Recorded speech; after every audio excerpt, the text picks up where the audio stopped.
일단 어제 제가 국장이 5일선 돌파 이후에 눌림이 나오는 위치다 얘기를 드리면서 5일선 돌파 이후에 눌림 나오는 예시를 좀 이야기를 드리면서 이런 흐름들이 될 수 있습니다 라는 얘기를 드렸어요. 요게 자주 일어나는 어떤 패턴 아니면 현상 이런 거기 때문에 이제 그런 이야기를 드렸는데 어제 국내 증시 진짜 짜증납니다. 이게 눌림을 좀 적당히 해야지 꼭 갭이 생기면 갭을 메워요, 희한하게. 그래서 분봉을 보면 여기서 이제 우리 5일선 돌파했던 상승봉이 나온 구간이거든요. 요 구간에 갭을 그냥 결국은 또 메웠습니다. 여기서 이제 오늘 중요한 거는 이 자리를, 이 저점 자리를 깨느냐, 이렇게 깨고 내려가느냐, 아니면 이제 어제 이렇게 지켜냈으니까 오늘은 여기 또 갭이 있네요. 요거 이제 매우러 요렇게 올라가느냐.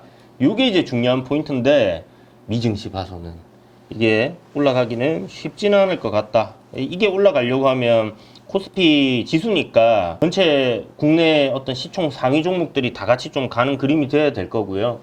하나 기대해 볼 수 있는 거는 이제 삼성전자나 SK하이닉스 반도체 관련주들이 많이 빠지지 않고, 그러니까 지켜내고, 거기에 밸류업의 이제 금융주들이, 미국도 이제 금융 섹터가 좋았기 때문에 달려준다라면 뭐 국내 증시는 지켜주는 그런 그림이 될 것 같다라는 생각은 하는데, 글쎄요, 일단 뭐 선물 지금 흐름이 썩 좋지는 않아요. 미국도 현재 선물 보면 빠지고 있습니다. S&P 500 뭐 0.09, 다우 0.45, 나스닥은 약간 강보와, 러셀도 지금 마이너스 0.1인데 어제 이제 종가 기준으로 보면 미증시에서 역시나 러셀이 확실히 0.45 정도로 이제 강하게 지금 버텨내고 있고, 이 차트를 봐도요, 러셀은 지금 뭐 위에서 지금 고가권에서 놀고 있죠. 이게 추세적으로 지금 꺾여가는 그런 그림이 아니잖아요. 근데 보시면 지금 뭐 나스닥이라든지 S&P 500은 지금 단기 조정을 이렇게 받고 있습니다. 여기서 이제 좀 중요한 포인트가 짧은 이런 그 조정에서도 나오고 큰 조정에서도 나오는데, 기술적으로 조정을 받을 때는 이 파동이 올라갈 때도 이렇게 3번이 올라가고요, 내려갈 때도 3번의 파동이 나와요.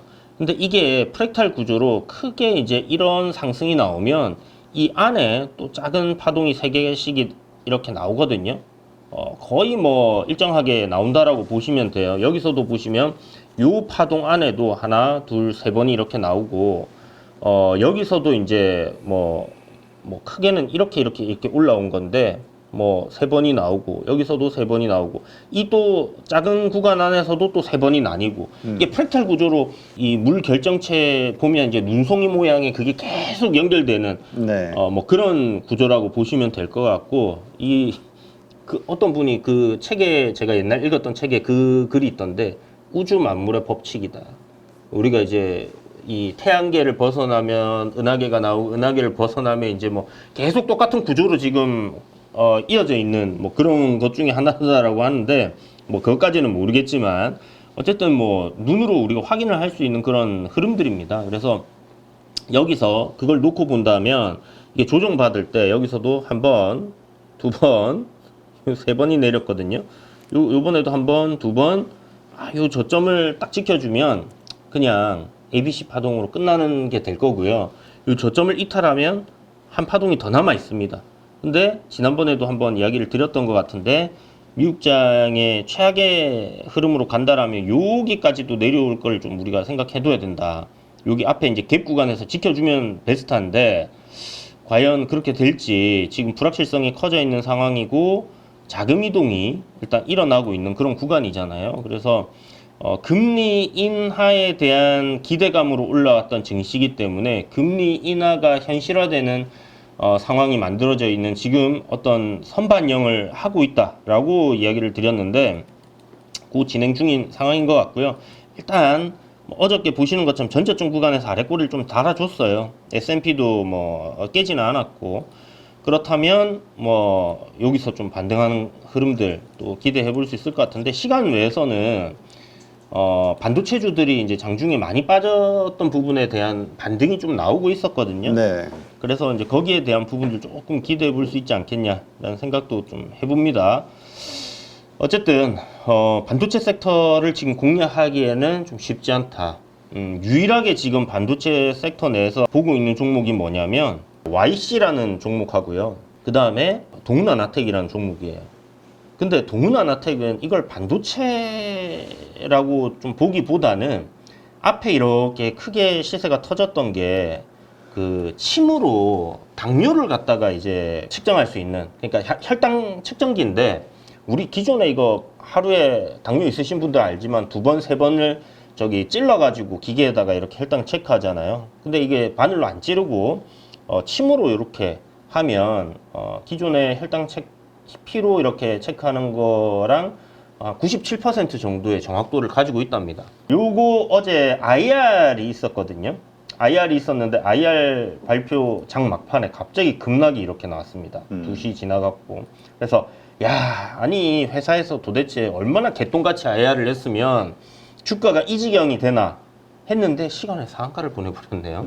그러니까 이거 개인들 물량 털어먹기 위한 그런 거였나 하는 생각이 들고, 오늘 시가가 어제 상한가니까 10% 올랐을 거 아니에요.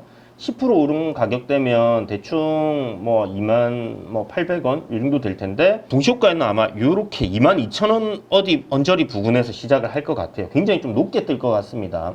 그렇게 됐을 때 이 일봉상의 어떤 강한 박스권을 돌파하는 그림이 나오는가, 요걸 한번 보셔야 될 것 같고요. 내년쯤에 출시한다 했기 때문에 사실 시간은 좀 남아 있어서 기술적으로 여기를 돌파하면 어떤 그 박스권 돌파에 대한 트레이딩 관점으로 접근을 해볼 수 있는 종목이다 라는 것 정도. 이렇게 지금 최근에 이제 제약바이오 쪽 뭐 좋잖아요. 그러니까 뭐 의료 장비이긴 하지만 뭐 연관성 있게 본다라면 뭐 그렇게 상승하는 그림으로 갈 것 같고, 너무 뭐 대단한 수익을 노리시기보다는 앞에 뭐 한 26,000원 정도의 저항이 있으니까 그런 구간이 있구나 라고 생각을 하셔서 아침 갭 뜨고 뭐 눌렸다가 가는 그림이라든지, 뭐 일단 오늘 트레이딩 관점으로는 계속 지켜봐야 될 종목이다 라는 거 갑자기 생각이 나서 이야기를 드리는 거고, 반도체 얘기하다가 YC는 왜 보냐면 이거 2,000억 정도 삼성전자에 수출한다는 얘기가 있었잖아요. 네. 이런 부분을 기술적으로 좀 보시면 좋을 것 같아요. 이게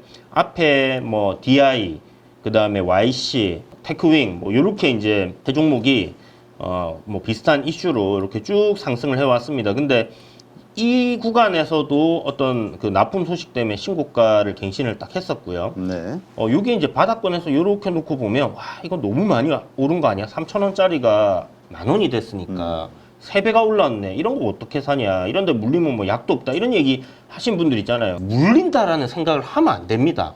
손절을 해야 된다.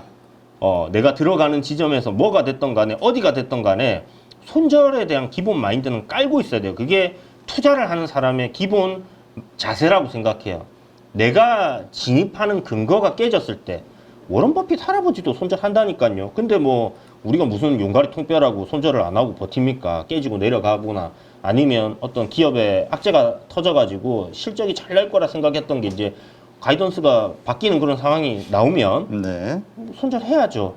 그래서 어떤 진입 시점이 기술적으로 우리가 어떤 신고가를 들어가는 구간을 잡았다. 그리고 그 이후에 신고가에서 이제 우상향 흐름이 이어질 것 같다면 들어가 보고, 들어가면서 아, 내가 5% 여기서 아니면 10% 손절은 할 거야 라는 그런 각오가 필요하다는 거죠. 전쟁에 참여하는데 죽지 않을 거라는 생각을 가지고 전투에 임하면 뭐 이길 수 있겠습니까? 뭐 이렇게 쑥그리고 있어야지 계속 총 안 맞으려고. 그거와 똑같다 이렇게 생각하시면 되고, 어쨌든 여기서 이제 보시면 20,000원이니까 여기 저점권에서 생각하면 야, 3,000원짜리가 22,000원이면 8배 뭐 이렇게 올라간 거잖아요. 많이 올랐어요. 그리고 나서 단기 추세가 이렇게 이제 내려오는 흐름이었기 때문에 테크윙이 사실 제일 마지막에 빠졌거든요. 관련주들 중에서. 그래서 요 올라올 때는 제가 YC, DY, 테크윙을 신고가 들어갈 때부터 계속 보세요 얘기하다가 꺾이면서부터 테크윙은 추세가 꺾이면 꺾일 때까지만 보세요. 나머지는 이미 이제 안 본다라는 얘기를 드렸었고, 그 이유가 이제 이 추세가 이제 꺾였기 때문입니다. 자, 그런데 여기서 보시면 지금 저점을 요 앞에 요 예전에 한번 크게 저점을 잡아주고 요 상한가를 보냈던 장대 양봉의 저점 기준이 있는데, 요런 구간에서 지켜주더니 이 지금 하락 트렌드 추세대 상단을 돌파를 했죠. 돌파를 하고 조정이 나오는데, 요 저점보다 요 저점을 지금 높이는 상황이 만들어졌어요. 그러니까 이 저점이 만들어진 거 어떻게 확인하냐면, 내려오던 게 이렇게 내려오던 게 2천억 수출했다면서 이렇게 돌려 세웠잖아요. 그러면 요 구간에서 또 이렇게 짧은 변곡이 만들어졌기 때문에 여기가 저점이 되는 겁니다. 그리고 여기가 저점이니까 어떻게 돼요? 저점이 올라가는 그림이 되었죠. 그러면 지금 큰 어떤 흐름은 밑에서부터 올라오고 있는 상황에서 61선까지의 조정이 나왔는데, 이런 트렌드를 일단은 벗겨냈다라는 거. 이후에 이렇게 저점을 깨고 내려가게 되면 그냥 트렌드가 하락 지속이에요. 일시적인 반등 정도로 보는 건데, 여기서 일단 이렇게 세웠다라는 거. 그리고 어제 눌림이 나오는 구간에서 이 양봉의 저점 자리를 깨지 않았습니다. 그래서 일단은 반도체 섹터가 좋지 않기 때문에 반도체주를 우선순위권에 놓고 매매하기에는 그렇긴 한데, 기준봉을 기준으로 잡고 본다라면 이 21선 위로 단기 이평선이 지금 정배열로 들어갈 수 있는 구간이거든요. 그렇다면 일단 요것도 유일하게 반도체 장비나 반도체 관련된 종목들 중에서 저는 관심권에 놓고 볼 거다. 네.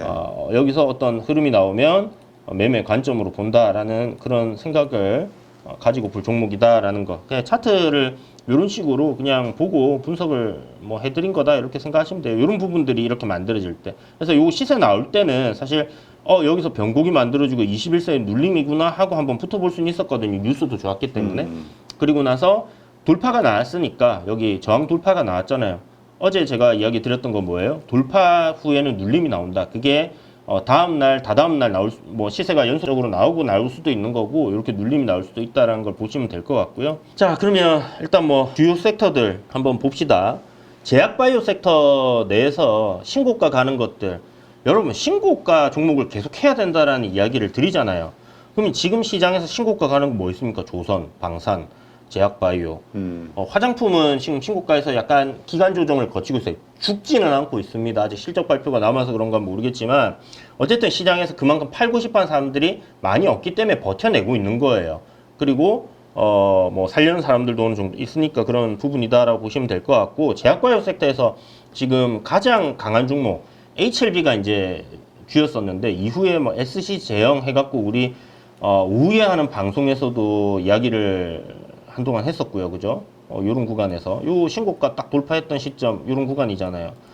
그리고 나서 지금 보시면 상승 흐름 박스권으로의 어떤 기간 조정을 거쳤는데, 요 아마 제가 요 날도 이야기를 드렸을 거예요. 요 날도 이야기를 드렸었고, 이 거래가 여기를 이걸 잘 보셔야 되는 게, 기간 조정에 횡보를 하다가 이게 확 터지면서 어떤 추세 저항 자리를 이렇게 돌파하는 모습들, 그죠? 그 다음에 거래량이 요 기간 조정을 거치는 동안에 동일하게 이렇게 내려옵니다. 내려오다가 이걸 돌파하는 시점, 그럼 여기서부터는 얘가 이 박스권을 돌파할 가능성이 상당히 높아졌다라는 관점으로 봐야 되는 거예요. 우리가 항상 정보력에서 뒤처지잖아요. 내부자들보다 뭐 어떻게 더 빠르게 알겠습니까? 그죠? 자, 그러면 거래가 터지고 주가가 상승하는 데는 뭔가 뉴스가 없는데도 그렇게 움직인다. 얘들 미리 사는구나. 뭔가 좋은 소식이 있구나라는 거를 알 수 있는 부분이다라고 생각을 하면 되고, 그런 구간에서 기술적으로 의미 있는 구간에서는 붙어보는 거예요. 돌파가 나오는 거면. 그래서 뭐 이런 식으로 돌파가 나오고, 이 확실하게 이제 박스권 돌파를 한 거잖아요. 박스권 돌파를 했는데 어떻게 됩니까? 돌파 이후에 눌림이 나옵니다. 그죠? 요 하나의 이 연결되는 파동으로 본다라면 거기에 한 중심 가격 정도까지 이렇게 조정이 나온 거예요. 이평선 지켜냈지 않습니까? 21선. 딱 눌림이라고 보시면 돼요. 21선 지켜내는 그림. 자, 그리고 21선에 이제 하락을 멈추는 도지가 나오고, 다음날 상승으로 방향을 돌리더니 어저께 뉴스가 나와버렸습니다. 그죠? 보시면 산도스인가? 산도스 맞나요? 여기에서 이제 공시가 나오면서 급락이 나왔어요. 급락이 나왔는데 이거 딱 그 머크 사랑 얘기 나올 때는 똑같았습니다. 공시 내용을 읽어보면 좋은 내용인데, 그러니까 계약 해지가 되었다라는 게 먼저 나오고 그 뒤에 바로 공시가 나온 게 재계약인데 1,800억짜리 해지가 되고 8,000억짜리로 재계약인 거거든요. 네. 거기에 이제 로얄티까지 이제 받는 부분으로 이렇게 된 거기 때문에 굉장한 호재였습니다. 그러니까 주가가 이런 박스권을 돌파하고 올라가려고 하는 흐름들이 나왔던 거, 결국은 알고 있는 사람들이 선매수가 들어왔기 때문에 이런 좋은 흐름들이 나온 거고, 이때 생각해 보세요. 시장 좋았는가? 안 좋았잖아요. 지금 이 구간이 조정받고 있는 구간이었잖아요. 그럼에도 불구하고 강한 흐름이 나오는 것들은 그만큼의 이유가 있다. 돈은 멍청하게 그냥 사람들이 지르지 않거든요. 돈이 쏠리고 큰 돈이 들어오는 거는 다 이유가 있어서라고 생각하면 돼요. 그러면 우리는 그런 정보력에는 뒤처지지만 차트에는 이게 선반영이 된다라는 겁니다. 그래서 그런 것들을 보고 기술적으로 돌파 이후에 눌림, 다시 상승하는 흐름이 나온다면 어저께 뭐 살 수도 있었겠지만 그저께 또 볼 수 있었겠죠. 어제는 뭐 이런 거 구간 돌파하는 시점에 또 붙어볼 수 있었지 않나 라는 생각이 들고, 이런 것들을 다 지난 거 뭐 얘기해서 뭐하냐, 다음에 또 나와요. 지금 얼마나 됐습니까? 신고가 돌파하는 것들, 박스권 돌파하고 눌리고 가는 것들 얘기 드렸던 거 똑같이 나온다니까요. 그러면 그런 구간에서 제가 몰빵하라고 합니까? 여러분, 하면 여기서 물리면 약도 없다, 그런 건 얘기 아니죠. 손절을 정확하게 하면 되는 거고 물릴 이유가 없습니다. 바닥주 했는데, 바닥이다 생각해서 했는데 신저가 깨고 내려가면 어떡해요? 손절해야죠. 어디까지 빠질지 모르는데, 그죠? 그럼 마찬가지로 이렇게 고가권 가는 것도 시장에 돈이 바이오 섹터 쏠리고 제약 섹터 쏠리고 하는데, 대장 주면 그런 거 누릴 때 저점을 지지하는 구간들, 지지 저항 라인들 딱 봤을 때 할 수 있는 겁니다. 제가 지지 저항 차트 선긋기 이런 거 안 맞다 생각하는 분들은 왜 안 맞다 얘기했습니까? 거지 종목 하니까 그런 거라고 말씀드렸죠. 거래대금 없는 10억, 20억, 30억, 100억도 안 나오는 거지 종목을 하고 있으니까 차트가 안 맞는 거예요. 근데 시장의 중심에 있는 종목들, 시장 참여자들 누구나 다 사려고 하고 많은 사람들, 메이저 수급들이 들어와 있고 기관, 외국인 다 그런 사람들이 살려고 하는 종목들은 차트가 왜 안 맞아요? 잘 맞아요. 돌파했던 구간, 여기 저항 받았으니까 밀렸다가 돌파하고 올라왔죠. 내리니까 여기 지지 받는 거 아닙니까? 그죠? 자, 그 다음에 눌림이 나오는데 앞에 지켜줬던 구간들 다 이런 구간 전저점 자리 지켜내고 올라가잖아요. 돌파 나오고 눌리고 또 돌파 나오면 또 이런 구간에서 이렇게 매매를 하면 되는 겁니다. 근데 뭘 해요, 여러분들이? 거지 종목들 10억, 20억, 10억도 안 나오는 것들, 그런 거 들고 차트가 맞니 안 맞니 이러고 있으면 백날 첫날 해도 안 맞아요. 그러니까 제가 지수가 가장 기술적 분석에서는 잘 맞고, 그리고 만약 하나 여러분들이 이런 알테오젠도 중간에 뭐 공시 나오면서 확 밀었다 올라가고 하는 경우들이 있거든요. 지지와 저항이라든지 이평선이라든지 이런 걸 모르면 이게 똥인지 된장인지를 모르는 거예요. 네. 차트가 안 맞네 라는 것 자체도 모르는 겁니다. 근데 그거를 공부를 했기 때문에 이거 안 맞다라는 거 얘기가 나오는 거고, 근데 문제는 이제 거지 종목들이 했기 때문에 안 맞는 경우들이 많이 생기는 거고, 휩소가 나온다. 세력들이 물량을 털어먹기 위해서 그런 구간들을 깹니다. 이평선들 깹니다. 근데 그거를 공부를 안 해서 지지 저항인지 이평선이 뭐 하는 건지도 모르면 이게 깼다 올라가는 건지도 모르는 거예요. 근데 그걸 알면 어떻게 됩니까? 이거 휩소구나 라는 걸 알면, 휩소라는 걸 자기가 안다는 건 뭐예요? 날 속여서 얘네들이 물량을 확보하고 가는구나. 그러면 내가 그런 지지라인을 휩소로 인해서 당했어. 손절이 나갔어. 근데 다음날 그게 이제 휩소라는 거는 그 다음날 그걸 잡아 올린다라는 거잖아요. 아니면 털어먹고 올린다는 거잖아요.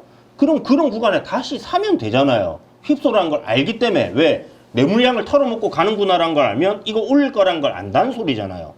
그렇게 기술적 분석을 활용하는 겁니다. 주식 투자에서 100% 맞아 떨어지는 거, 실적 여러분 100% 맞아 떨어집니까? 실적 좋다고 무조건 다 올라가요? 실적 발표하고 빠지는 거 얼마나 많아요. 그죠? 뭐 삼성전자나 이런 것들, SK하이닉스나 반도체 좋죠. 사이클, 슈퍼 사이클이고. 그래서 지금 올라왔잖아요. 근데 올라올 때 어떻게 움직였습니까?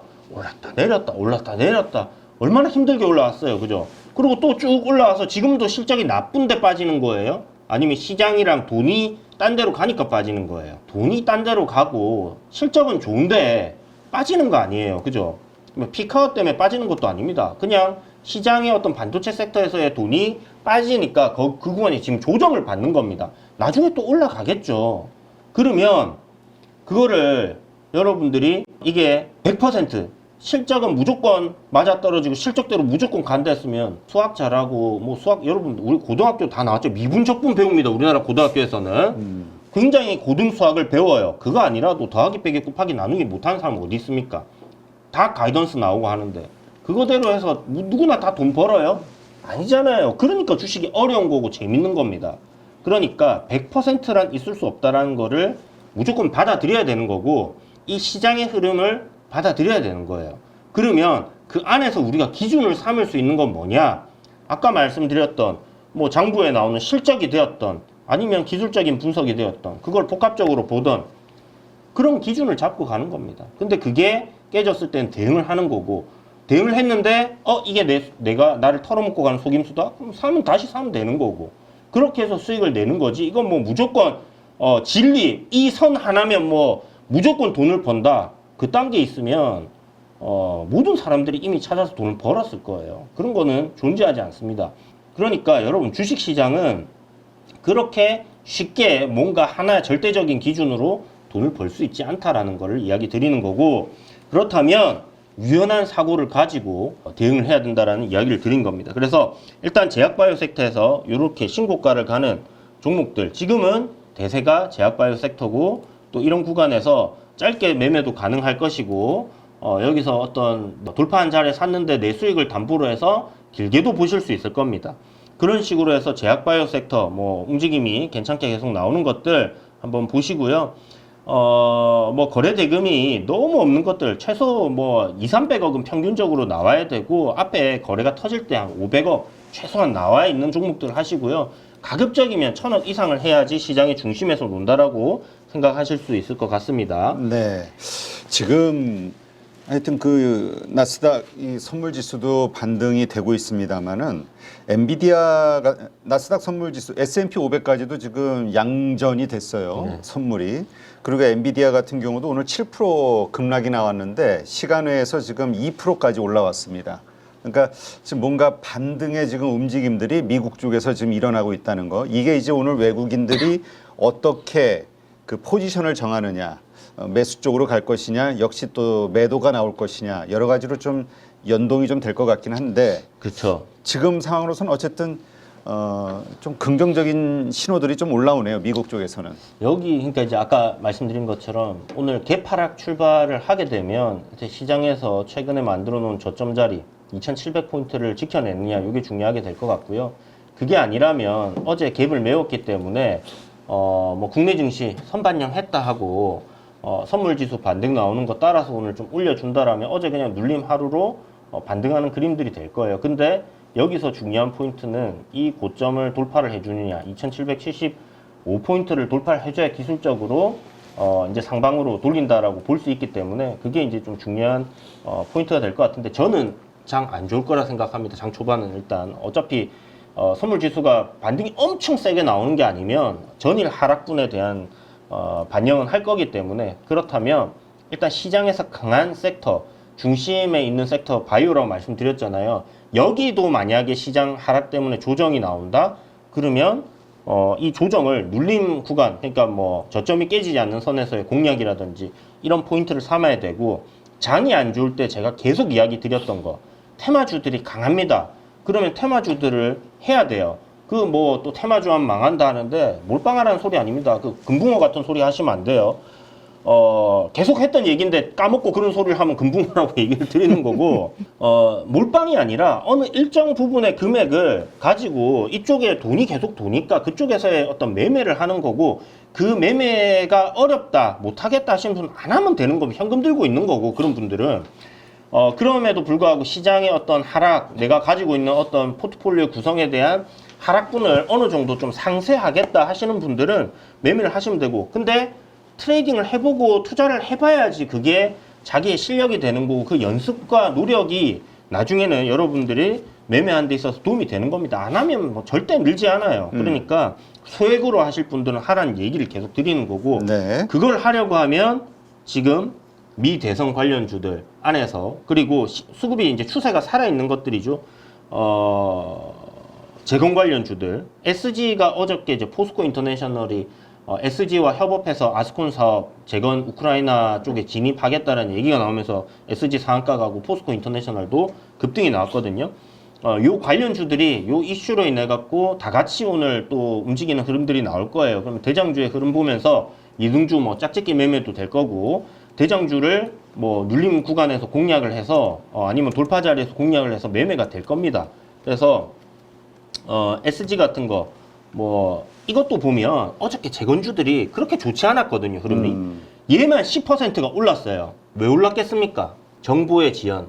그러니까 누군가는 알고 있었던 거지. 포스코 인터내셔널이랑 야 우리 회사 포스코 인터내셔널이랑 아스콘 계약한다더라. 알고 있었으니까 올랐을 거 아닙니까, 그죠? 그러면 주가가 올라가는 데는 이유가 있고 재건 관련주들 중에서 유일하게 지금 유일한지는 모르겠습니다만은 우크라이나에 현지 법인이 있고 거기에 이제 뭐 실질적으로 이 도로에 대한 부분들 이런 것들이 있었고 우상향이었고 그죠? 단기과일 지정도 끝났고 뭐 경고가 붙어 있지만 그런 것들을 지금 대장주입니다. 대장주기 때문에 그렇게 보고 좀 접근이 가능했다는 생각이 들고 어저께 또 하나 크게 터졌죠. 정부 정책주입니다. 제가 정부에서 지금까지 남북 경협주 개성공단 만든다 해서 관련주도 어마어마하게 올랐었거든요. 그리고 나서 북한이랑 뭐 잘 된다 하면 중간에 뭐 DMZ에 땅 가지고 있는 회사들부터 해서 많이 올랐었어요. 4대강 사업 한다 했을 때 어마어마하게 또 올랐었습니다. 지금 기후변화 관련해가지고 치수 사업을 한대요. 이게 원래 정부가 그 하는 사업 중에 제일 잘하는 게 치수 사업입니다. 결국은 홍수나 이런 거 막아야 되니까 그래서 요 이화공영 우원개발 뭐 특수건설 남광토건 해서 이제 움직임이 나오는데 이쪽도 이제는 우리가 관심을 갖고 눌림이 나오는 구간에서는 올라갈 때 추격 매수하는 거 아닙니다. 급등주 얘기하지만 항상 조정 나오고 눌림 나올 때 저점 어디서 사볼까? 손절은 어디서 할까? 요거 고민하시면서 오늘도 제 빨간 모자처럼 여러분들 계좌 양봉 되시길 바라면서 저는 이만 물러가겠습니다. 네, 알겠습니다.